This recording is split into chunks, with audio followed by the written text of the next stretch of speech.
Hi, I'm Sarah Key, coming to you through Salford University. I just want to give you a brief rundown of what my masterclasses are all about.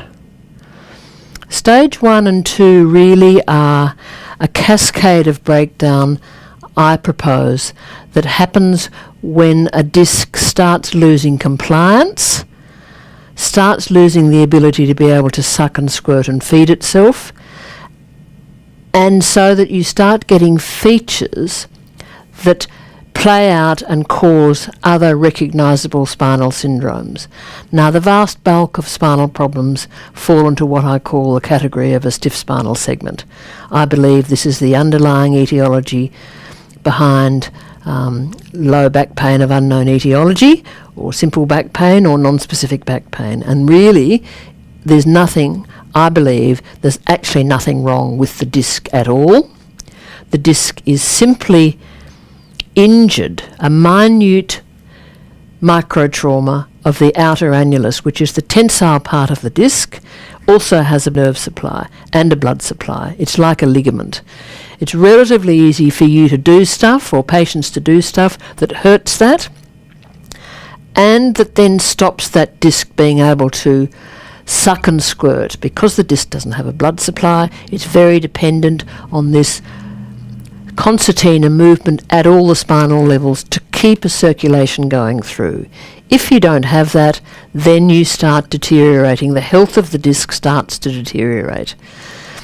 Now, the first condition is, as I say, a stiff spinal segment. The final stages of a stiff spinal segment I have nominated, we then call degenerative disc disease, when the nutrition of the disc has been so impaired by this lack of extensibility of the outer skin of the disc that it's basically self-starved. This is uncommon to deteriorate to this degree. Much more common is the problem up this end, which is simple stiffness of an otherwise completely healthy disc, and a disc that's of normal thickness or width. But it's tender. It's sore, and we can palpate the vertebra sitting on top as more sluggish, more stiff, feels sore to touch. If the condition starts to move out of the first stage, out of this 90% of cases of low back pain, simple low back pain, it is because features of the stiff spinal segment start to manifest, and that will cause other syndromes to become more apparent. The first one is facet joint arthropathy.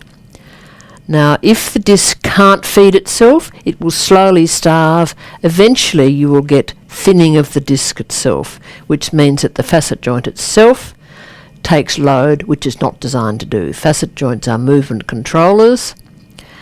They're not really meant to take a lot of load at all. They swell if they are subjected to too much load. Usually the provenance behind facet arthropathy is that the central core, the vertebra sitting on the disc, is stiffer, and that leads to swelling of the facet capsule. Because it's not compliant enough, in turn that stiffness has spread to the facet. Commonly, with chronic facet arthropathy, there is adhesion formation as well, hard to recognise.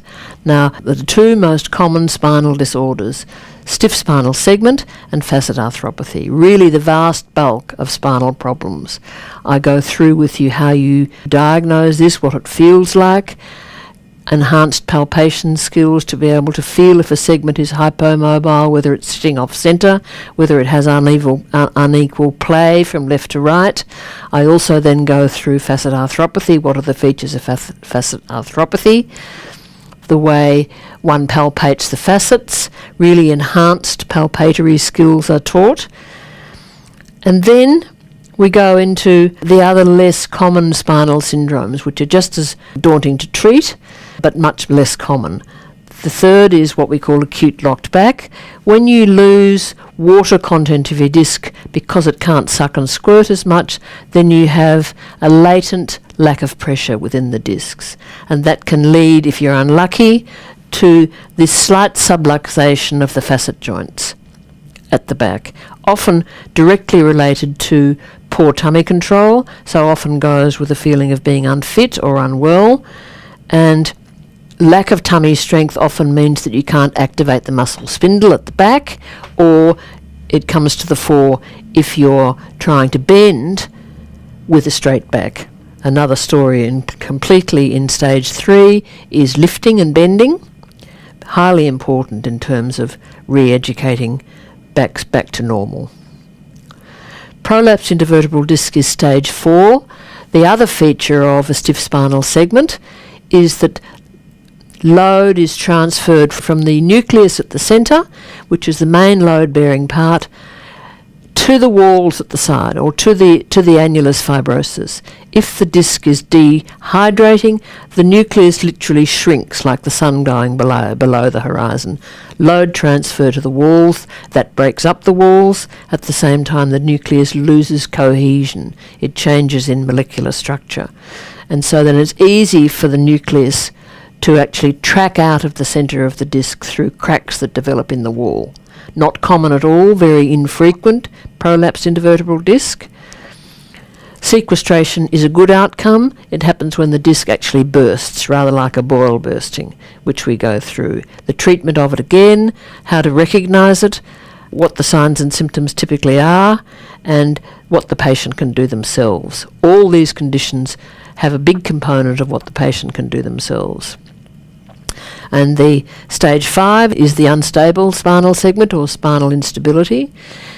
Really is the sort of near end stage culmination of the disc becoming less competent and the 2 facet joints at the side. With reducing pressure, the disc can't control its segment sitting on top as well. It tends to slew rather than tip, and that renders less competent the facet joints, which are trying to hold at the same time. Once they all get stretched and rendered less competent, then the segment becomes unstable. And then, once again, all the signs and symptoms of typical instability. It's very much overdiagnosed and not very common at all. Multifidus is really important in controlling instability. We'll be taking you all through that, the various different grades of multifidus re-education, because really instability has to be controlled actively through more competent muscle support across that weak spinal link. And then stage 6, which is actually a new stage that has come into being since my book, The Back Sufferer's Bible. It's really ankylosis. It's really when you've got a segment that's very thin, degenerative disc disease in its sort of zenith form, if you like, when really you need the development of bony outgrowths, osteophytes, to create a bony union across that very weak lumbar segment, which is why it's so important that physios just don't hammer away mobilising, because really nature is trying to stabilise that link. It's important that you recognise if there's been past instability. Again, all the features and signs and symptoms of instability, what you can look for, and the way to treat it, both in its acute and chronic form. And the acute and chronic form for all of those spinal conditions. And then we take you through, obviously a big part of the Sarah Key Masterclasses is the fact that I mobilise the spine using my foot. Really the most superb instrument. Saves the hands, just as effective if you've got any form of ability with your hands. It's but a small thing to actually educate you as competent physios into using your foot, which is much easier on you. And then the final element of the masterclasses is taking you through how to use a BackBlock so that patients can decompress their spine. They must be able to be self-treating. A salient part of the Sarah Key method is really that a huge part of the treatment is done by patients themselves at home. Yes, we have to mobilise. Yes, we have to set them up, make their spinal segments work better. If they're hypomobile, make them work better. If they're loose, knit them up. But then patients have to be self-treating. This is all in stages 1 and 2 of the masterclasses.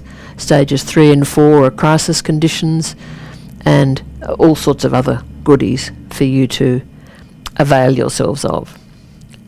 Hope to see you.